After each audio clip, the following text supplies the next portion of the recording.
ఆ దేవుణ్ణి అడగాలి ఈ లోకంలో మనుషులందరినీ తనలా పుట్టించమని. కార్తీక్ వస్తున్నాడు పేపర్లో. Doc, yeah, all done. Superb. You feeling better now? Yeah. Just give me a second, డాక్టర్తో మాట్లాడొస్తాను. ఓకే. డాక్. యా.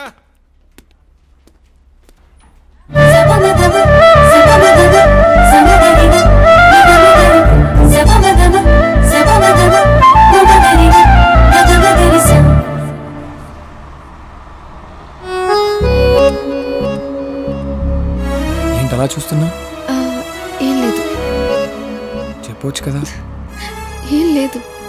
ఏం లేదా? లేదా అంటే కొన్ని ఉంటాయి. కొన్ని చెప్పవచ్చు కదా. చెప్పాలా? యా. మైల్ వచ్చింది.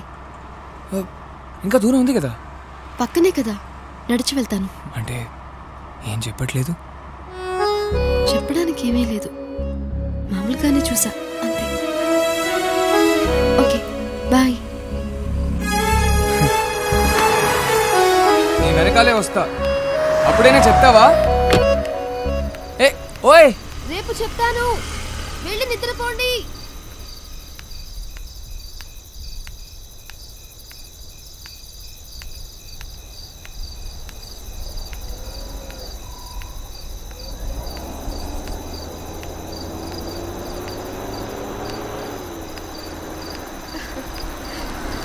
మీరు వెళ్ళండి, నేను వెళ్తాను. Please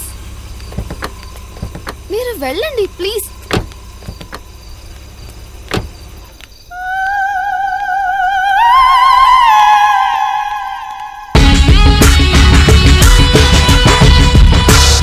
hi Vaishnavi, how are you? నేను నీకు ఇంతకు ముందే తెలుసా? యా, మీరు నాకు బాగా తెలుసు. అయ్యో, కార్తీక్ ఇప్పుడే వెళ్ళారు, పిలవనా? వద్దు. ఓకే, ఓసారి హాయ్ చెప్తే బాగుండేది. ఎందుకు హాయ్ చెప్పాలి? నేను తను ఎప్పుడో వదిలేసా. మీరు ఆయన వదిలేశారా? అవును. కాదు కదా, ఆయనే నిన్ను వదిలేశారు. నువ్వు ఆ రోజు అమ్మ అనకుండా మమ్మీ అని అరిచావని. నేను మమ్మీ అని అరవటం ఏంటి? సారీ సారీ సారీ, ఈ మాట కార్తీక్ గారు సరదాగానే చెప్పారు, నేనే మర్చిపోయాను. Sorry sorry sorry sorry. నువ్వు సారీ అన్న పదం ఎక్కువ సార్లు వాడతావా? Sorry sorry sorry. నీకు కార్తిక్కి ఏంటి అంటే? అదే మీ ఇద్దరి మధ్య ఏంటని. అంటే జస్ట్ మామూలుగా. మామూలుగా అంటే? మామూలుగా అంటే అదే. అదే అంటే? అదే అంటే అంటే లవ్వా? పెళ్లి చేసుకుంటున్నారా? ప్రేమిస్తే పెళ్లి చేసుకోవాలి కదా.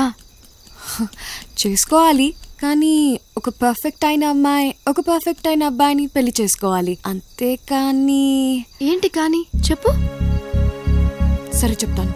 మ్యారేజ్ అయిన తర్వాత నువ్వు పిల్లా పాపలతో సంతోషంగా ఉండాలి కదా. మరి కార్తీక్ని చేసుకుంటే నువ్వు అలా ఎలా ఉండగలవు? కానీ వారు మంచివారే కదా. మంచివాడే, కానీ నీకు ఎలా చెప్పాలి? సరే, ఒక మంచివాడు అందగాడు అయిన కార్తీక్ ని వదిలేయడానికి నేనేనా పిచ్చిదాన్నా? తను అదో టైప్. అదో టైప్ అంటే? అంటే సరే, నీకు తనంటే ఇష్టం అని కార్తీక్ కి తెలుసా? తెలుసనుకుంటా, ఆయన చూపులే చెప్తాయి. సరే, ఇన్ని రోజుల్లో కార్తీక్ నిన్నెప్పుడైనా ఒక్కసారైనా టచ్ చేశాడా? లేదు, ఆయన అలా చేయరు, మంచివారు. అది మంచితనం కాదు, అక్కడ విషయం వేరు. విషయం అంటే? అదే. ఏంటి ఇక్కడ గోలా? కార్ అవతలకి తీసుకెళ్లి స్టార్ట్ చేసుకో. అవతలకి వెళ్ళాలంటే ముందు స్టార్ట్ అవ్వాలి కదా. ఫూల్. ఇదంతా కావాలనే కార్తీక్ మీద కోపంతో చెప్తున్నావు. అలా చేసేదాన్నైతే ఎదురుగా వచ్చి ఎందుకు చెప్తాను? కావాలంటే కార్తీక్ ని అడుగు. తనకు క్లోజ్ ఫ్రెండ్ ఉన్నాడు, అతనితో ఉంటే కార్తీక్ ఈ లోకాన్నే మర్చిపోతాడు. నాకు తన గురించి పూర్తిగా తెలుసు. అతను జెంటిల్మెన్ కాదు. తను ఆడవాళ్ళని ఇష్టపడడు, మగవాళ్లతోనే తను. నీకింకా నా మాట మీద నమ్మకం లేకపోతే ఒక పంచే. ఇటువంటి వాళ్ళందరూ పెద్ద పెద్ద పార్టీలు చేసుకుంటారు రహస్యంగా.